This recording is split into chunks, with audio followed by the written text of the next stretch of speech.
Good morning. Welcome back to the One Celtic fans. Yeah, what a very somber interview from Martin O'Neill yesterday. I'm just going to get straight into it. I mean, I've watched it again this morning. The interview with Martin O'Neill from yesterday about the game today, and it's not a manager that's full of confidence, is it?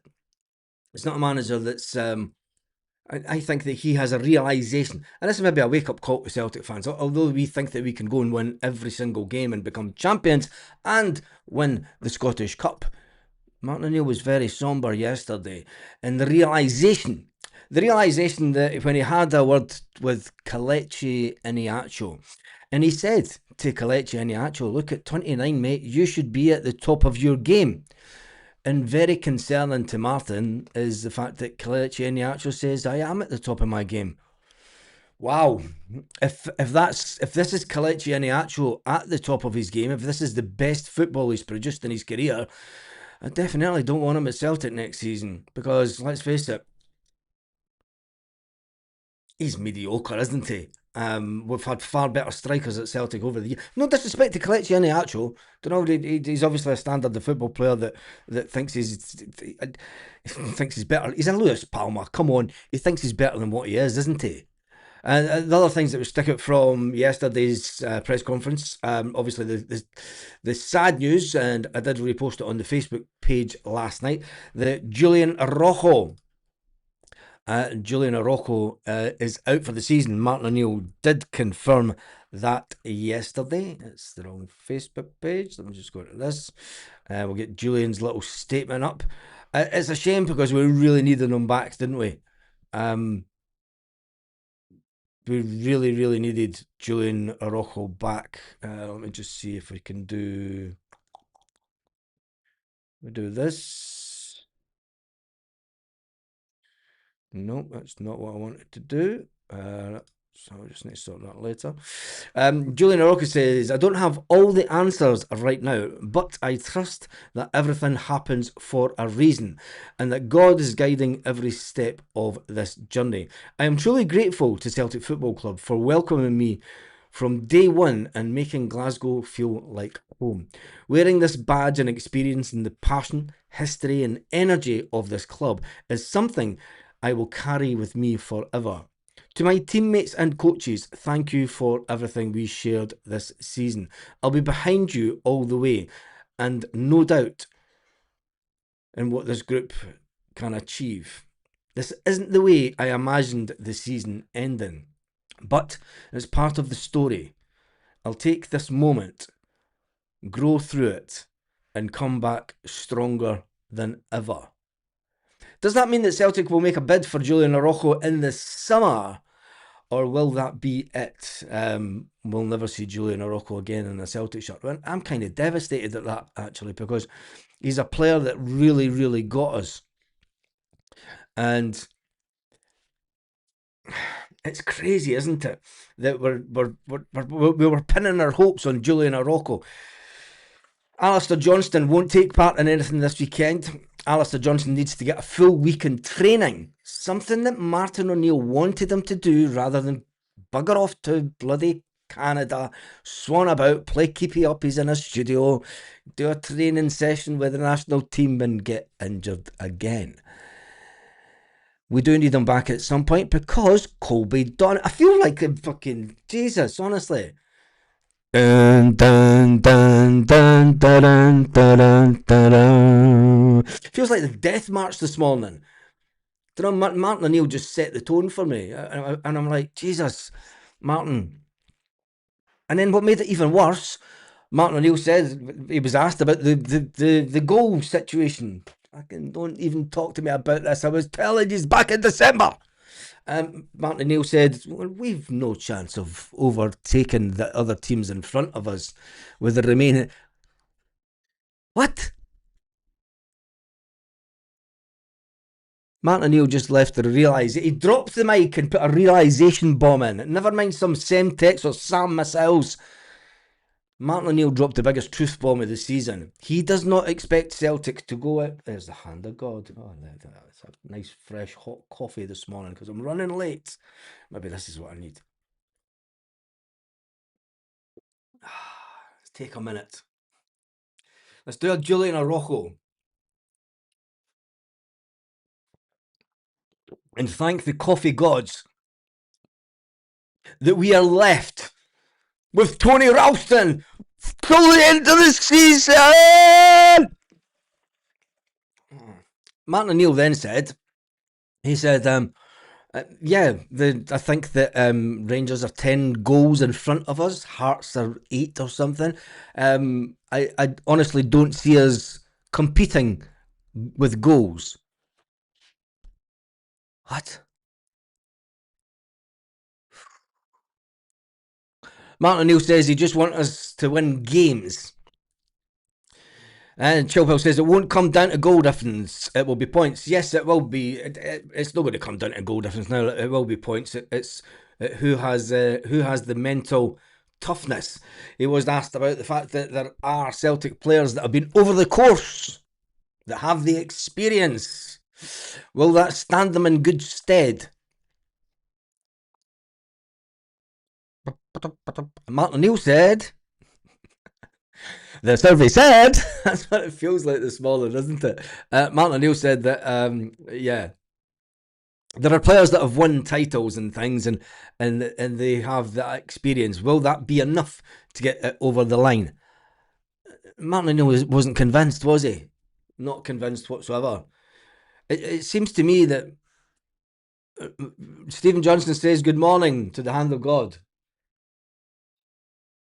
There you go, morning from the other ethers of the castle. Of God's castle. So Martin O'Neill was very, very somber yesterday. Big realisation. I think that it comes down to belief. Does Martin O'Neill believe that this squad of players has it within them? We all know that if we win 1-0 every single game to the end of the season, the league title will be ours. But I think it's just, wow, Martin, talk about rallying the troops. He did speak about the Green Brigade coming back. Spoke about the Green Brigade coming back, and let's make some noise, fire boys. We'll see how that goes today. We want it to go one game at a time. Let's see how we got on today with the Green Brigade back. Let's see if they give the team a lift. This is crazy. It is bonkers. We must be the only club in the world that are relying on 250 wee geezers, 250 young lads. 55,000 Celtic fans at most games, and we're relying on 250 geezers to get us up there. And I'll tell you one thing, if we do win the league's title, Martin O'Neill better do what Neil Lennon did. Pick up that trophy, walk right over to the corner and plant the bloody trophy down in the corner. And I'm not kidding. If we win the league because of the noise that the Green Brigade bring to the stadium, Martin O'Neill better do a Lenny. Let the players have their moment with the trophy. Lenny picked it up, walked over, planted it in the corner of the Green Brigade. That will cause eruptions with other fans because they'll think, well, why should the Green Brigade? Well, listen to the comments. But as I've seen the Engels and Osmond training, Trusty, hopefully they'll be in the squad today. That's a big one. They need like Martin O'Neill said, have they had enough time on the training pitch? Hopefully young Osmond is in and around there. He's a goal scorer. Engels, we definitely need Darren Engels. Is he fit enough? He didn't go away with his national team. He stayed to train like Alistair Johnston should have. So yeah, it is saying we're back at paradise. Back at paradise. Martin knows that McInnes is folding like a deck chair. Ay, ay, ay. Yes, Baz, get right in front of the Green Brigade. But I'm just saying, when you see the comments, that's all I'm saying. If it does happen, plant the trophy. Plant the trophy. Mo, you're a fanny sometimes. Two can play that game. Um, Give the Green Brigade glory, he said. Mo, I'm sure you're one of the ones that said get the Green Brigade back in. Side of the fence you on, mate. You've had your chance all season to make some noise, but you didn't. There we go. A deck chair on the Titanic. Anyway, give the Green Brigade the trophy. Are you mental? Lenny did it. All I'm saying is, if there's such a cry, there's been such a cry for the majority of the fan base. If we get this over the line now because of the atmosphere, of course. How many we could pull in on that one? Anyway, right, let's get to the St Mirren game because St Mirren, well, what have they got to play for? Nothing in particular. Say it again. Ooh. St Mirren, way down the bottom of the table, 10th position, 30 points in total over the season. St Mirren beat us at St Mirren beat us at Hampden, but they haven't had the best of the season since. It seems to be every time someone beats Celtic in Hampden in a final, they seem to go on a massive downward trajectory, don't they? But then again, Celtic, what can we say? Right, they have a minus 20 goal difference going into this game. They have, they're up there with one of the biggest. Well, not really, because Livingston have conceded 63, Kilmarnock have conceded 63, Livingston have conceded, St Mirren, have conceded 47, and Aberdeen's conceded 48. Dundee's conceded 51. Dundee, it doesn't matter, does it? Because Celtic can't score goals. It doesn't matter. It really doesn't matter. Martin is not convinced that we can win every game 5-0 between now and the end of the season, which is the big concern. Let's jump into some of the comments this morning. The atmosphere will need to go hand in hand with the brand of football that's been non-existent all year. And, well, that means there's going to be no atmosphere then, is there? It's going to get the Green Brigade standing there going, fuck's sake, we've not missed much, have we? This is shite.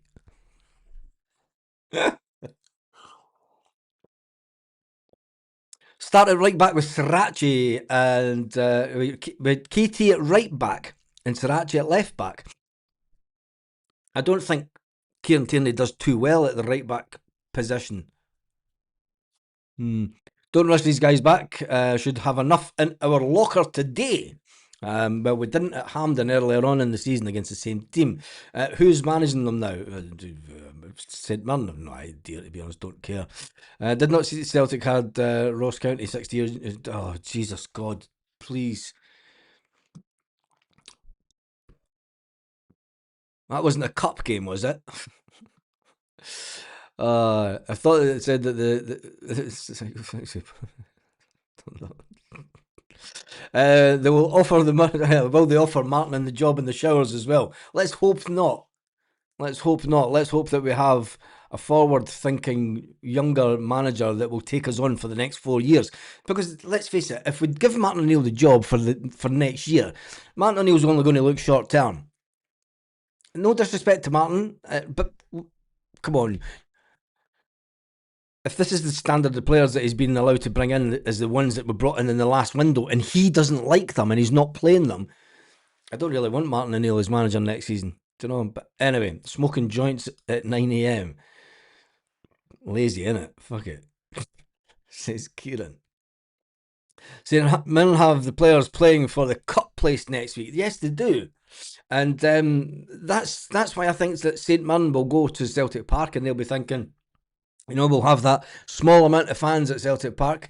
It's a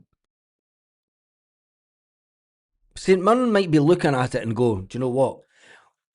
We'll kid Celtic on that we're completely shite at Celtic Park, and we'll just go through the motions, and we'll try and not overexert ourselves because we're going to go full pelt at Hampden next week. So lads, don't even try and go over 50%. And Celtic, they might beat us 3 or 4-0, but it's the league. You know, we're not going to get relegated. We've got a bit of games where we can. You know, there's other teams round about us. There's Aberdeen, there's Dundee that are in and around the relegation zone battle bit. So we'll take this as a hit, this one, and next week we'll fuck them over in fucking Hampden. God. Yeah. Nancy was forward thinking. Keane or Martinez, I reckon. I think that Robbie Keane I think it's Robbie Keane, mate. I'll be honest. I think that Dermot, he's got his grubby paws all over it again, and I think it's Keane that will get the job. Robbie Keane will get it. I can understand why we're being linked so heavily with Martinez, but Martinez won't get here till after the World Cup. And I don't think that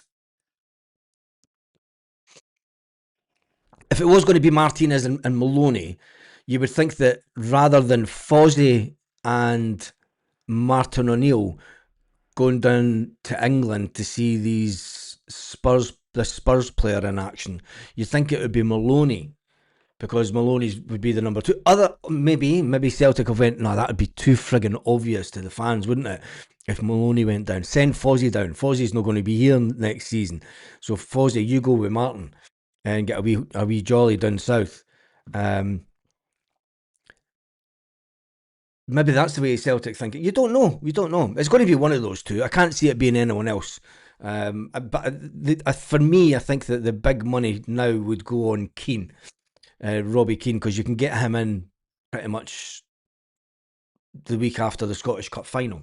But we will wait and see. Don't mind Keane. I know a lot of people do not like him. I think DD will possibly appoint him out of spite.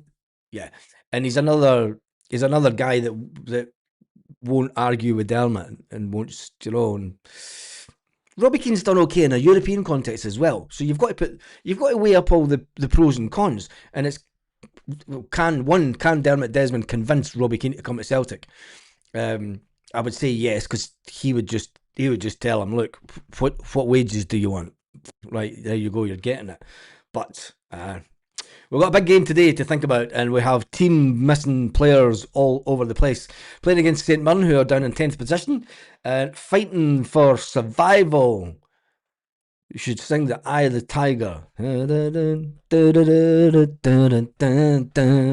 Celtic are fighting to try and win the league. It's a must-win game today when we see the other games that are on in the SPFL. Who cares about them, really? It is a 3 o'clock kickoff today, and the other games will kick off at the same time.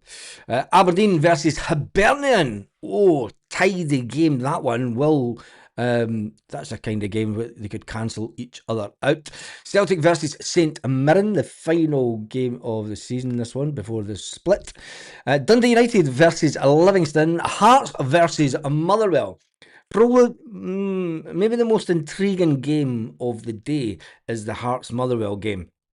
Because if Motherwell were to cause a complete and utter upset today,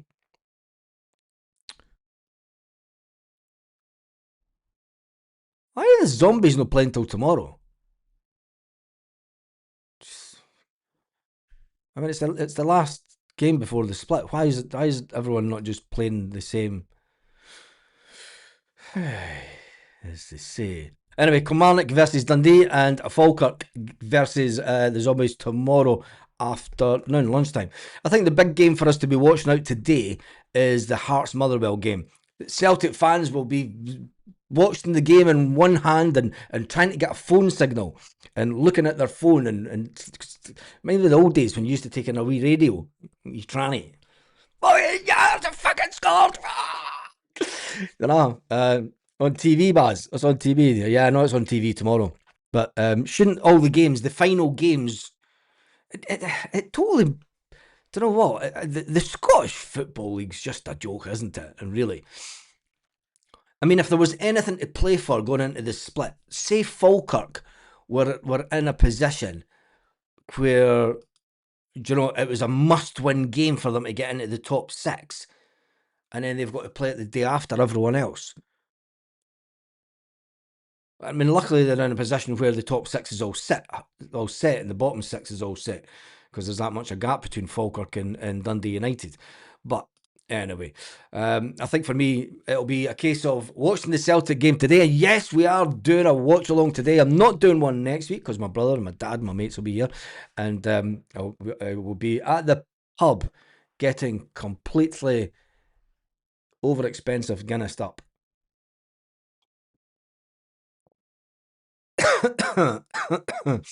Motherwell will win today. I feel it on my bones, and Celtic will lose tomorrow. Oh, that would be an interesting one. Because if that did happen, it would be a case that Celtic could we go top of the table if the results were the right way. I mean, there is only 3. We're not. Even if they lose, we're still not going to go top of the table. We'll go joint top if both teams lose, but we're still not top of the table because of the goal difference. And this is the bit that I've been worried about all season. Not scoring enough goals. I mean, when you look at, it's not that we've not scored enough goals, because let's face it, Rangers have scored 60 goals this season. Hearts have scored 55 goals this season, and Celtic have scored 58. But what has been the big issue for Celtic that is very unusual for a Celtic team is that we've conceded 35 goals all season. Rangers have conceded 28, which is round about what you would expect them to concede over the course of a season.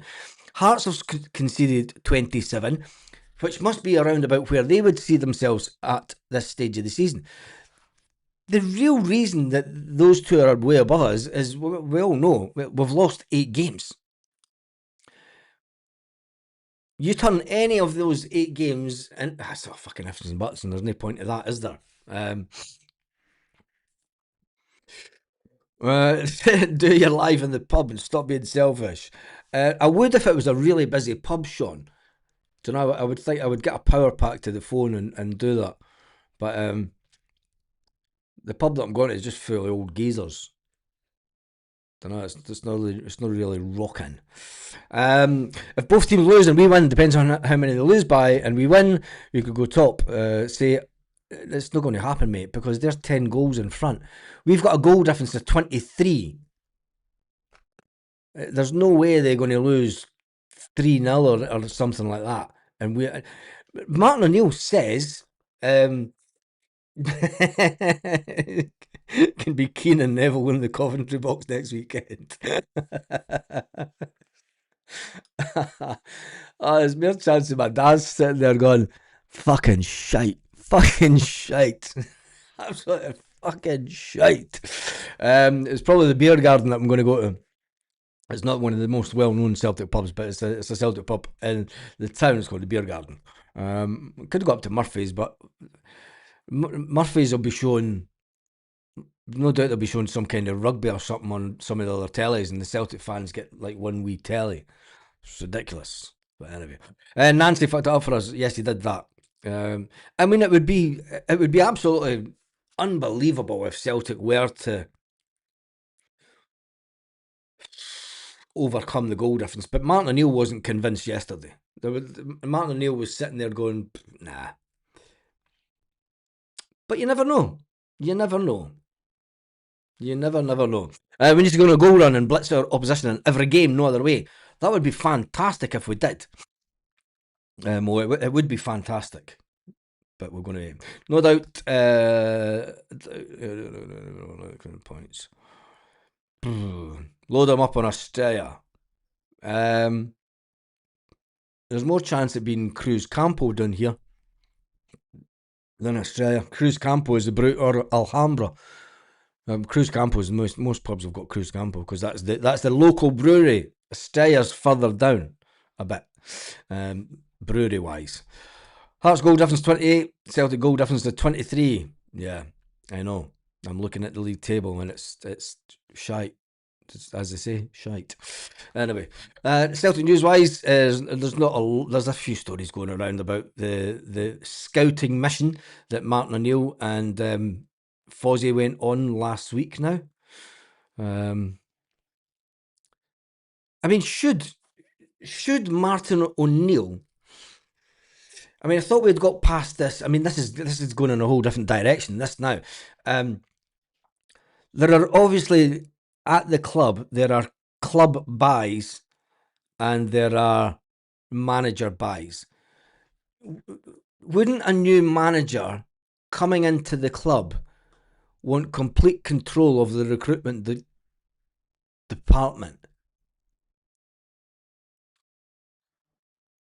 John McGlynn was given the job to replace Brendan. We would have won the league by now. Oof. If John McGlynn never left Celtic B team and he could have got promoted into Brendan's job way before now. But Celtic didn't see John McGlynn as a suitable candidate for the direct replacement of Brendan Rodgers back in the day. Did he leave before Brendan Rodgers in 2019? Can't remember. A long time ago. If Stephen Presley had been given the Celtic job, he would have been top by now. Ha ha! Top of the what though? If we don't lose against Hibs at home and we don't lose against Dundee United, we'd come on, Jesus God, let's just stop this. If and but. I can't wait till if this season finishes, and we know it's going to finish, and I can't wait till it finishes, because the daily Celtic news would go absolutely ballistic this summer. Would you go for Barney Stewart? I'd tell you one thing, I wouldn't mind sitting and listening to the Blarney Pilgrims right now. But Celtic 5-0 today to mark the 40th anniversary of 1986, when we played St Mirren in the title running. Just seems to be written in the stars, Baz, says Jim. If Celtic win 5-0 today at Celtic Park,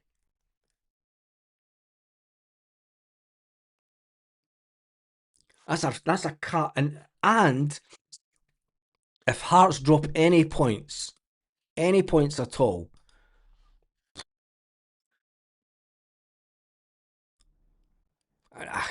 we just need to watch the games today. It'll be interesting watching the watch along, because I'm going to have I need a third screen at this stage. I'm going to have to get like bigger table and 3 screens, and I'll be sitting like the VAR studio in here soon. Getting screens all over the place, watching games. But anyway, we will be doing a watch along this afternoon, and we'll keep tabs, even though that we do have the live score bit on the other screen. I wonder if it's even set up yet. Oh no, it's still got Dundee. Still got Dundee one, so he needs to set that one up. Am I picking a horse for the Grand National today? Please give me a tip if we win 4 or 5-0. My recollection of the Grand National was the only time of the year that your dad would take you to the bookies. I'm not a betting man, so he would. And always remember, we would always be at my grand's house, and we would get over early. And my Uncle John, my uncle would be sitting watching a cowboy film that started at around about 12 noon. You know, he'd be sitting watching his cowboy film on the telly. And you'd go in the living room and you'd be like, it's fucking this cowboy shite again. And then once that finished, they'd be like, right, we're going to the Bakers. No for a line. Do you know, it was nudge, wink. Now we're going to the Bakers. To tell your mom, we're going to the Bakers. Taking the youngins with us. We're going to the Bakers. So you would start walking up to the Bakers, and it's like, we're going to the bookies. Got to pick a horse for the Grand National, son. What the fuck did you say you were going to the? What did you say you were going to the Bakers? 2 years. You know what I mean? It's like, we've got to pick a horse. We've got to put a line on the. We've got to put a bet on the National. 50 pence each way, son. Pick a horse. Fucking last of the big spenders. And then you'd go into the Bakers and you'd get your pie and your cake and stuff, and then we're like, right, we're going to nip into the pub. Fucking, now we're talking. Yes. Fucking 12-year-old, and I'm going into the boozer with my uncle, my dad and stuff. And you go into but my uncle would take a pint, and my dad would be driving, so he wouldn't have one. He was a vodka man, he is a vodka man. and then you'd back down the road, and then you'd watch the Grand National. But you're trying to listen to the football and getting ready to start on the radio and stuff, and it's like it's all a bit confusing. Anyway, I couldn't tell you a horse, mate. We just went round and anyway. Do you think that Will Home will make shares available for the fans to buy? Willie, do you think the Willie Hockey will make shares available for the fans to buy who are not season ticket holders? Bag. There is about 20,000 fans on a. Well, come on, there's no way there's 20,000 fans on the waiting list. Willie Hockey did. I don't know if you watched the interview, mate, but Willie Hockey did say. He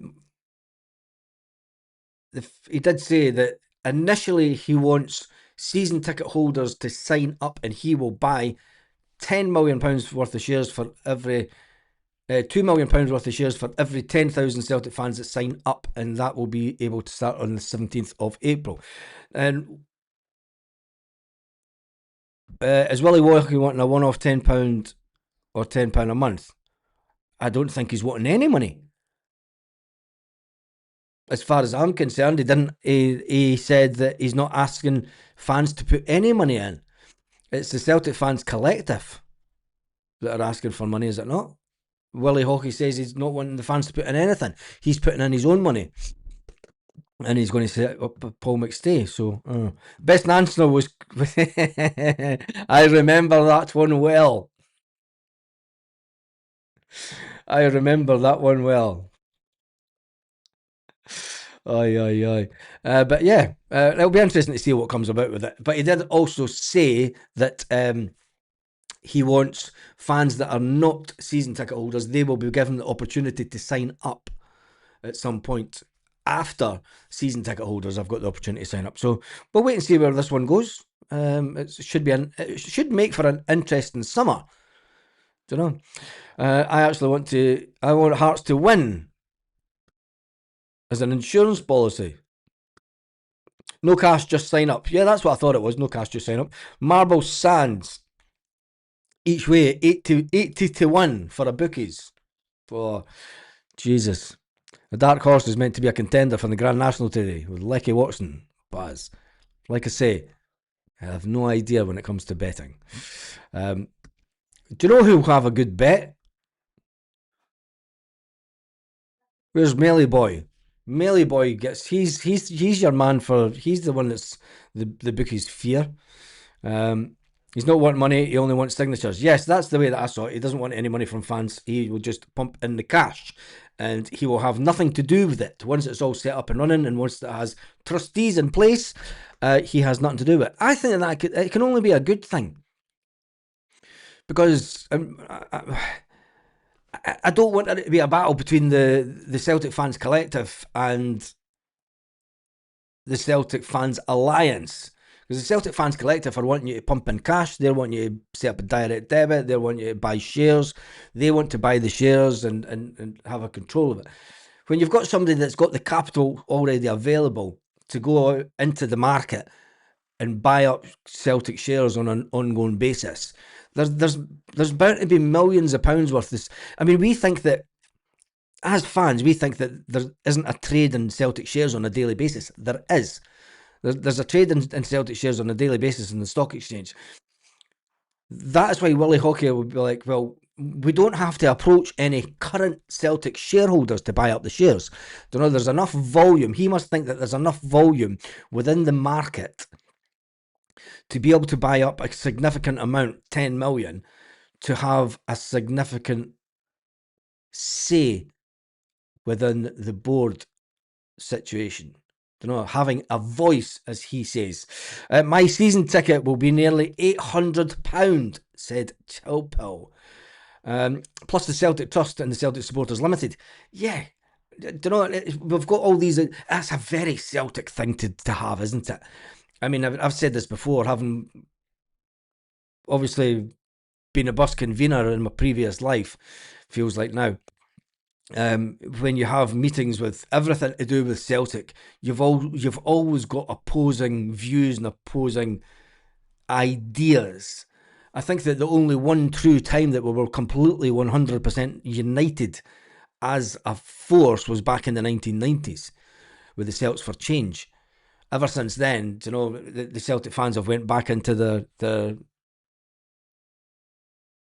dynamics of the Celtic support.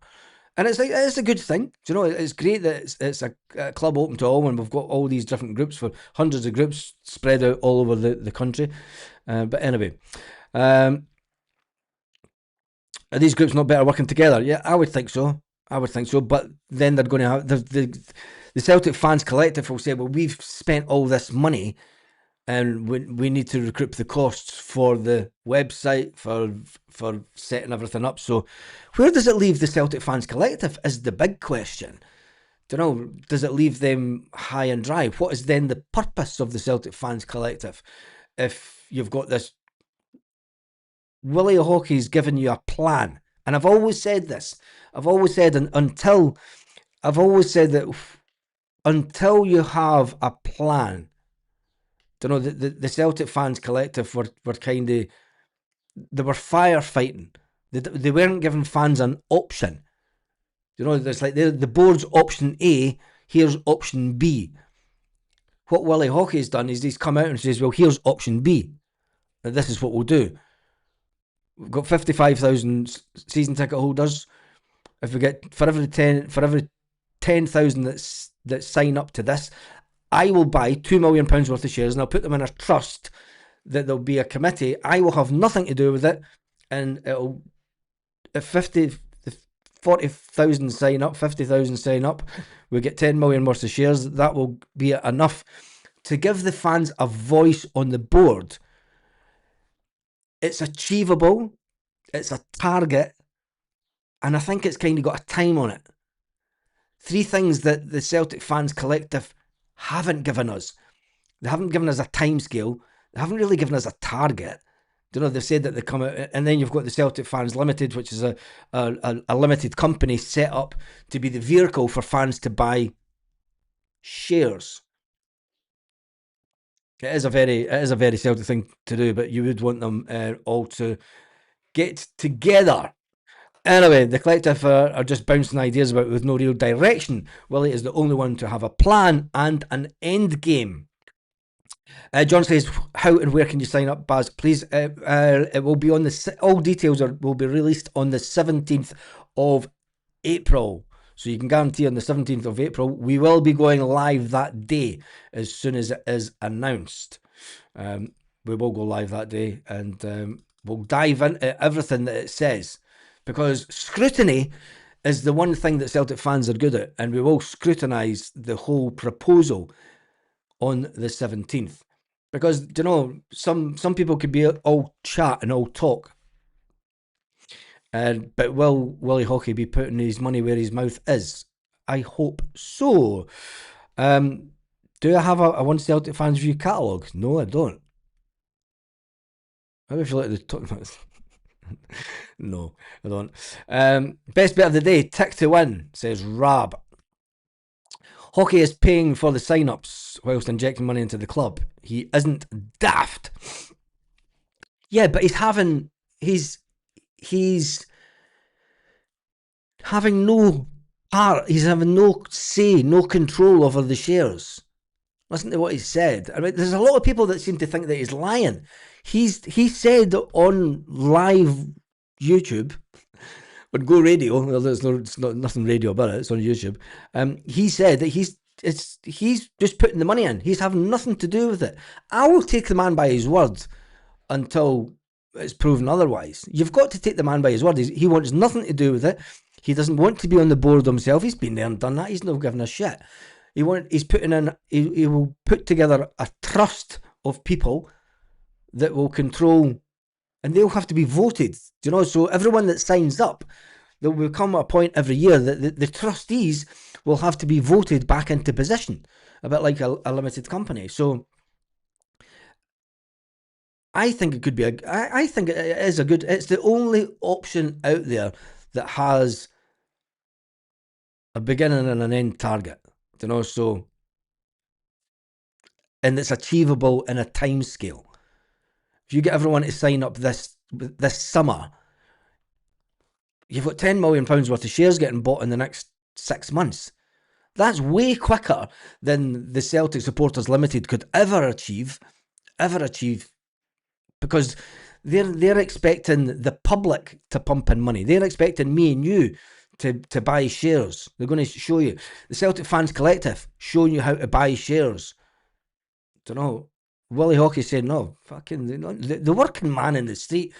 99% of the population, or whatever it is, there's a big percentage of Celtic fans have got no inclination. They think of buying shares. They go into their bank and they open up an ISA, and they get ISA to buy the shares for them.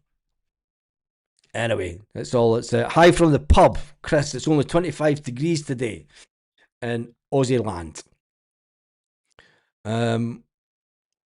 Anyway, that's me done and dusted for this morning. I'm going to go and get set up now for the pre-team news. Promise I'm not drunk, says Pubcat. Why would you be drunk at this time in the morning, mate? Lord Hockey is rewriting history. I'm offering you direction and we sorely need one, but he's one cheek of the same arse, claiming Despot deserves a statue as a joke.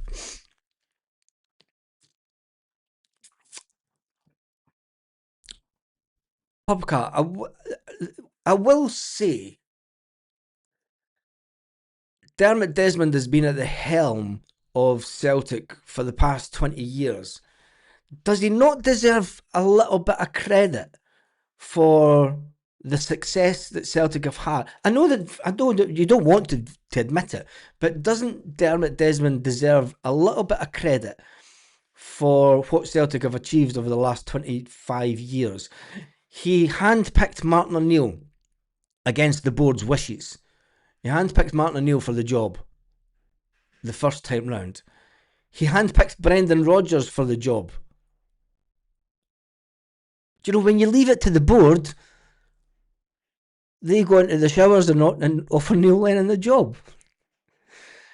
Do you know? So you've got to give the man some credit. I know we don't want to. I know we don't want to give him credit, right? But I'm just saying, he does deserve.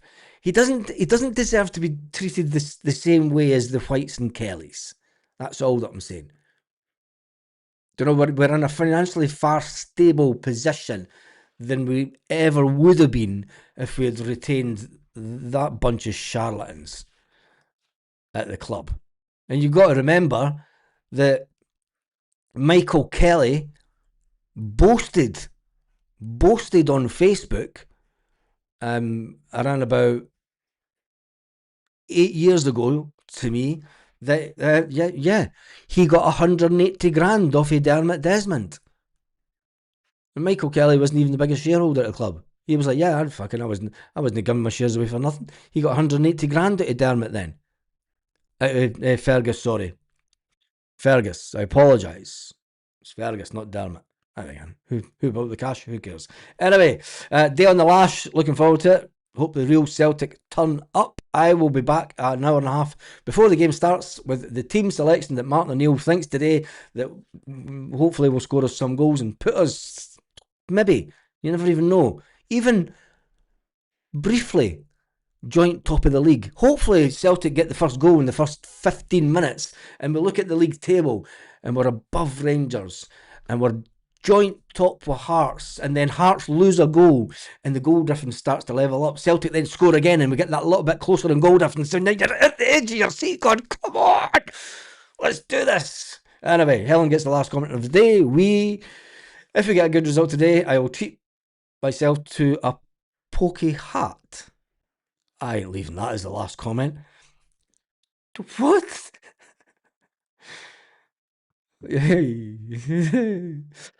Anyway, have a fantastic day, Celtic fans, wherever you are, all around the world. I need coffee.